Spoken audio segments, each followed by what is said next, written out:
Shalom saudara-saudaraku yang dikasihi Tuhan Yesus Kristus. Selamat berjumpa lagi dalam renungan hari ini. Pada kesempatan ini saya mengucapkan salam sejahtera buat saudara semua dimanapun saudara berada. Hari ini saya Cornelius Nugroho dari channel Berkat Baru akan menyampaikan renungan dengan judul Air Kehidupan di Tanah Kering. Namun sebelum kita mendengarkan renungan ini, mari kita awali dengan berdoa terlebih dahulu. Tuhan Allah Bapa kami yang Maha Kasih, kami datang ke hadirat-Mu saat ini, hati kami haus akan Engkau, seperti tanah kering merindukan air. Di tengah hiruk-pikuk hidup yang sering terasa tandus, kami mendambakan air kehidupan yang hanya Engkau dapat berikan kepada kami. Curahkanlah Roh Kudus-Mu ya Bapa, pimpinlah kami untuk dapat menyelami akan kebenaran firman-Mu, agar setiap hati yang telah disegarkan dan setiap jiwa yang dahaga akan dipuaskan oleh kehadiran-Mu yang tidak terbatas. Terima kasih Tuhan, dalam nama Tuhan Yesus Kristus kami naikkan doa ini ke hadirat Engkau. Haleluya, amin. Saudaraku yang dikasihi Tuhan, ada masa dalam hidup saya di mana saya begitu tertekan, begitu terhimpit dan penuh dengan pergumulan. Dalam kelelahan jiwa saya kemudian berseru kepada Tuhan, Tuhan, saya tidak kuat lagi. Saya tidak tahu harus berbuat apa. Pada saat itulah firman Tuhan muncul dan berbisik di dalam hati nurani saya. Firman itu berkata, Aku akan memegang engkau dengan tangan kananku yang membawa kemenangan. Ya saudaraku, meskipun hidup penuh dengan kesesakan, tetapi saat itu saya sadar dan saya mengerti bahwa saya tidak ditinggalkan oleh Tuhan. Ia Tuhan akan senantiasa memampukan kita semua melewati masa-masa berat itu, dan Ia Tuhan yang memegang dan yang mengendalikan kehidupan kita semua. Saudaraku, Tuhan ingin memulihkan hidup kita. Dia ingin kita dapat mengalami suatu sukacita, mengalami damai sejahtera, dan juga memiliki harapan yang baru. Jikalau kita mau datang kepada Tuhan dengan iman, Tuhan akan memberikan kita kekuatan untuk kita dimampukan menghadapi tantangan hidup dan membangun kembali hidup kita yang mungkin sudah hancur. Saudaraku yang dikasihi Tuhan, kita seringkali melihat sebuah hasil karya sulaman yang indah dalam bentuk yang sudah jadi, sudah diberi figura, bahkan sudah dipasang di dinding. Mungkin saja sulaman itu sudah dijahit dengan rapi, pada bagian tepinya diberi bingkai yang sangat indah, ditaruh di ruangan yang begitu indah pula. Tetapi cobalah bongkar bingkai dari sulaman itu, keluarkan sulaman itu, dan dibalik dan dilihat bagian belakang dari sulaman itu. Apa yang kita temukan pada bagian belakang sebuah karya sulaman yang indah. Sungguh pada bagian belakang dari sulaman itu berbanding terbalik dengan penampilan pada bagian depan. Di bagian belakang suatu sulaman itu, kita akan menemukan suatu jalinan benang-benang yang saling bertumpuk-tumpukan, yang sangat tidak teratur, sangat amburadul, dan jauh dari kata indah. Di tangan Tuhan, seburuk apapun latar belakang seseorang, Tuhan itu dapat membentuknya kembali menjadi hasil karya yang maha indah. Saudaraku, sama halnya dengan latar belakang hidup setiap manusia. Dosa itu telah merusak citra Allah dalam hidup kita semua. Namun demikian, Allah tetap menunjukkan kasih karunia-Nya di dalam hidup kita. Dia telah menebus kita dari dosa dan memulihkan hidup kita. Tidak berhenti di situ saja. Tuhan itu mendandani hidup kita sehingga kita siap dipakai untuk kemuliaan bagi nama Tuhan. Apapun kondisi kita sekarang ini, Tuhan itu sanggup memulihkannya. Hidup kita mungkin sudah rusak, tetapi itu semua dapat diubah menjadi suatu karya yang indah ketika Tuhan yang berkarya dalam hidup kita. Jika kita berada di tangan Tuhan yang akan memulihkan. Mari kita baca Mazmur 107 ayat 35. Dibuatnya padang gurun menjadi kolam air dan tanah kering menjadi pancaran-pancaran air. Ayat firman Tuhan yang kita baca ini, pemazmur menggambarkan karya Tuhan yang ajaib dalam mengubah padang gurun menjadi kolam air dan tanah kering menjadi pancaran-pancaran air. Gambaran ini menggambarkan kuasa Tuhan untuk mengubah situasi yang buruk diubah menjadi sesuatu yang baik. Saudaraku, ayat ini menjadi pengingat bahwa Tuhan itu selalu bekerja dalam hidup kita. Bahkan dalam situasi yang paling sulit sekalipun, Tuhan tetap dapat bekerja. Ketika kita menghadapi tantangan, kita dapat percaya bahwa Tuhan akan memberikan kekuatan dan memberikan pertolongan yang kita butuhkan. Sebagian dari kita mungkin bertanya, apakah bisa padang gurun berubah menjadi kolam? Mungkin keadaan seperti ini terjadi dalam hidup kita. Saudaraku, tidak ada yang mustahil bagi Tuhan. Bila kita mengingat beberapa tahun yang lalu, kita mendengar padang gurun di Riyadh terbenam bak lautan kecil. Hal ini disebabkan oleh curah hujan pada waktu itu yang begitu tinggi sampai membuat retakan-retakan tanah dibanjiri oleh air. Bukankah menakjubkan melihat padang gurun yang tadinya kering itu kemudian mulai tumbuh tunas-tunas kehidupan yang begitu indah. Ini membuktikan bahwa tidak ada yang mustahil bagi Tuhan. Dialah Allah yang sanggup memulihkan segala situasi menjadi sesuatu yang indah, sesuatu yang penuh dengan kehidupan. Saudaraku yang terkasih, ketika kehidupan kita begitu tandus dan kering, bukankah saat itu kita menanti-nantikan datangnya sebuah pemulihan? Kita menantikan pemulihan dari Tuhan seperti hujan lebat yang mengubah tanah kering dan tandusnya hidup kita menjadi kolam air. Tetaplah ikut proses yang sedang Tuhan kerjakan. Dosa dan kesalahan memang membuat hidup kita menjadi kering, namun tidak ada pernah kata terlambat untuk terjadinya pemulihan ketika Tuhan yang mengerjakannya. Yang kita perlu lakukan itu adalah hanya berseru kepada Tuhan, mengundang Tuhan hadir dalam hidup kita, melalui hidup kita yang berjalan dalam kebenaran Tuhan.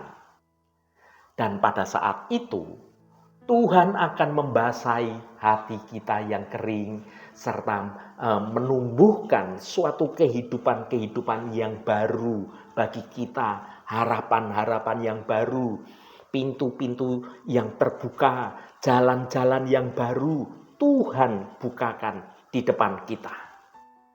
Mari kita baca Habakuk pasal 3 ayat 17 sampai 18. Sekalipun pohon ara tidak berbunga, pohon anggur tidak berbuah, hasil pohon zaitun mengecewakan. Sekalipun ladang-ladang tidak menghasilkan bahan makanan, kambing domba terhalau dari kurungan, dan tidak ada lembu sapi dalam kandang.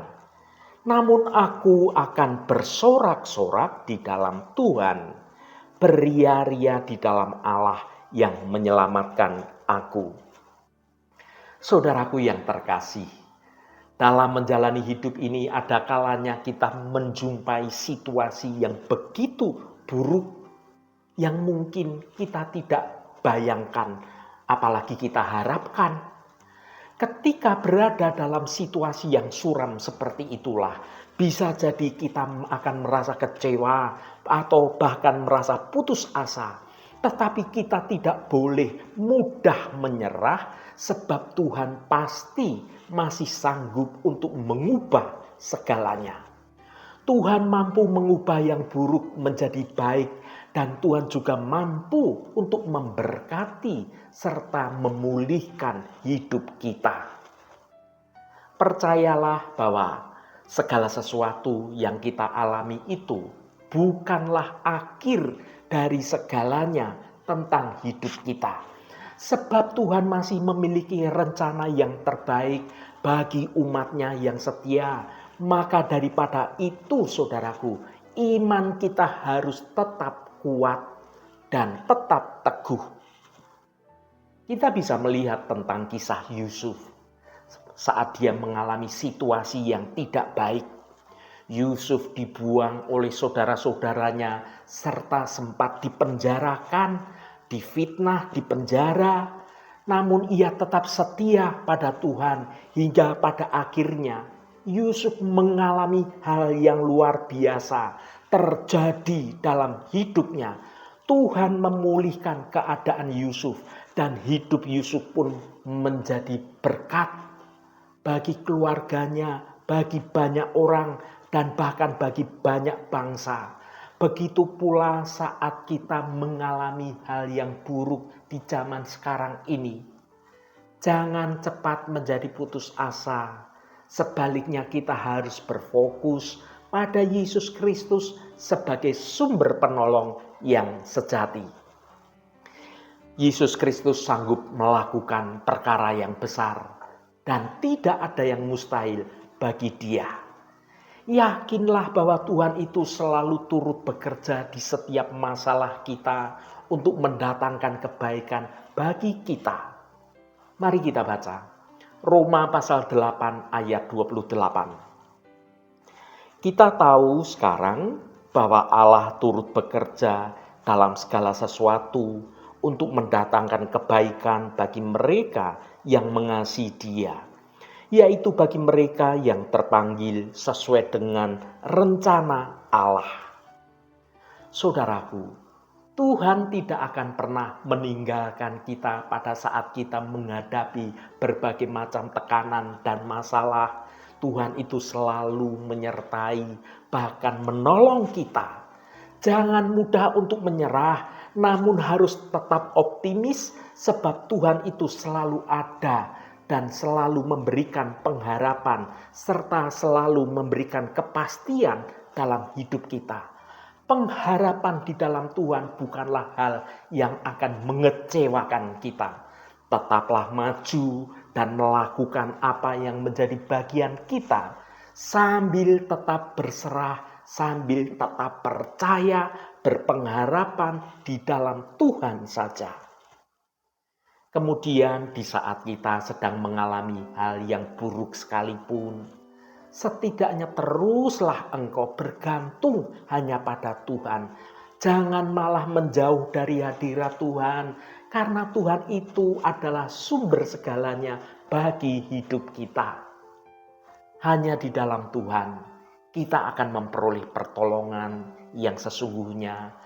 Bahkan kita tetap dapat bersuka cita seperti halnya Habakuk mengalami situasi yang begitu buruk. tetapi ia tetap bersukacita dan beria-ria di dalam Tuhan.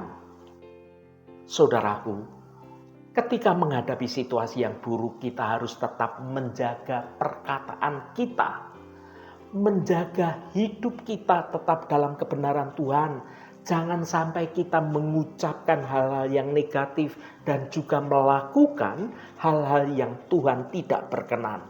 Ucapkanlah selalu firman Tuhan, menjadilah pelaku kebenaran-kebenaran Tuhan, sebab janji Tuhan itu penuh kuasa, sehingga kita bisa mengucapkan janji Tuhan itu akan terjadi dan digenapi dalam hidup kita.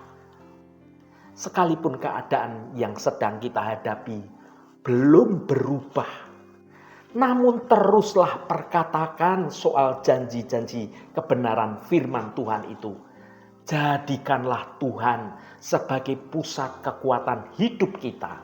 Karena Yesus sanggup melakukan perkara yang besar dan tidak ada yang mustahil bagi Dia. Saudaraku yang diberkati Tuhan, jika kita mau menyerahkan hidup kita kepada Tuhan, Dia akan mengubah hidup kita. Dia akan memberikan kita suatu kekuatan untuk kita dimampukan menghadapi tantangan hidup. Dan Tuhan akan membimbing kita menuju jalan yang benar, jalan yang penuh kemenangan. Tataplah hari esok dengan iman bahwa Allah akan menuntun kita dengan tangan kanannya kepada kemenangan. Berseru dan berharaplah hanya kepada Allah yang menjadi Bapa kita, yang menguasai, yang mengendalikan, dan yang mengasihi kita semua. Haleluya, Tuhan memberkati kita semua. Mari kita tutup renungan ini dengan berdoa. Bapa Surgawi yang penuh kasih dan sayang, puji syukur kami panjatkan kepadamu karena Engkau adalah Tuhan yang Maha Kuasa. Engkau sanggup melakukan segala sesuatu, termasuk mengubah hidup kami. Tuhan, kami mengakui bahwa kami adalah orang-orang berdosa yang tidak layak untuk dikasihi dan diselamatkan. Namun Engkau telah mengasihi kami dan memberikan anak-Mu Yesus Kristus untuk menebus dosa-dosa kami. Tuhan, kami percaya bahwa Engkau sanggup mengubah hidup kami. Engkau sanggup mengubah hati kami yang keras menjadi yang lembut, mengubah pikiran kami yang jahat menjadi kudus, dan mengubah hidup kami yang penuh dosa menjadi hidup yang berkenan kepadamu. Kami mohon ubahlah hidup kami. Terima kasih Bapa, berkati seluruh anak-anak-Mu yang terus setia mencari wajah-Mu Tuhan melalui renungan hari ini. Tuhan, saat ini kami berdoa untuk saudara-saudara kami yang sedang menderita sakit, baik yang sedang beristirahat di rumah ataupun yang sedang menjalani perawatan di rumah sakit. Kami mohon Tuhan akan jamah dan Tuhan akan memberikan kesembuhan di dalam nama Tuhan Yesus Kristus. Mukjizat kesembuhan terjadi dan saudara-saudara kami akan mengalami kesembuhan yang datangnya dari Engkau. Allah Bapa yang Maha Pemurah, berkati juga setiap mereka yang saat ini sedang dalam masalah dalam hal apapun juga. Biarlah Allah Bapa kami, Engkau sendiri Tuhan yang akan menjamah dan melawat semua anak-anak-Mu, agar boleh menikmati mukjizat pemulihan di dalam nama Tuhan Yesus Kristus. Kelepasan Tuhan terhadap pemulihan keuangan, persoalan-persoalan lainnya, soal pekerjaan, soal studi, soal kerinduannya memiliki anak atau memiliki pasangan, semuanya Tuhan akan nyatakan. Berkati mereka yang hari ini berulang tahun Tuhan. Engkau tambahkan 1 tahun lagi. Terima kasih buat anugerah-Mu, umur panjang di tangan kanan dan kekayaan serta hormat di tangan kiri. Berkat Tuhan mengalir bagi setiap mereka yang hari ini berulang tahun. Terima kasih Tuhan. Segala hormat, pujian, dan ucapan syukur hanya bagi nama-Mu Allah yang kudus. Saudaraku, mari kita berdoa Bapa kami. Bapa kami yang di surga, dikuduskanlah namamu, datanglah kerajaanmu, jadilah kehendakmu, di bumi seperti di surga. Berikanlah kami pada hari ini makanan kami yang secukupnya, dan ampunilah kami akan kesalahan kami, seperti kami juga mengampuni orang yang bersalah kepada kami. Dan janganlah membawa kami ke dalam pencobaan, tetapi lepaskanlah kami daripada yang jahat. Karena Engkaulah yang empunya kerajaan dan kuasa dan kemuliaan sampai selama-lamanya. Amin. Saudaraku, bukalah hatimu dan tengadahkan tanganmu. Terimalah berkat Tuhan. Tuhan memberkati engkau dan melindungi engkau. Tuhan menyinari engkau dengan wajah-Nya dan memberikan kasih karunia. Tuhan menghadapkan wajah-Nya kepadamu dan memberikan damai sejahtera. Berkat anugerah dari Bapa Surgawi, cinta kasih karunia dari Tuhan Yesus Kristus, dalam persekutuan dan penghiburan Roh Kudus, menyertai kita semua sekarang ini dan sampai selama-lamanya. Dalam berkat Tuhan Yesus Kristus, haleluya, amin. Puji Tuhan, saudaraku semua, saya percaya firman Tuhan hari ini sudah menjadi berkat yang akan menuntun hidup kita semua. Saudaraku, saya sangat senang sekali dan berterima kasih jika Anda berkenan memberikan komentar pada konten video ini dan bagikan renungan ini pada teman dan sahabat Anda agar mereka diberkati juga melalui renungan ini. Terima kasih saudaraku, sampai bertemu kembali. Shalom, Tuhan memberkati.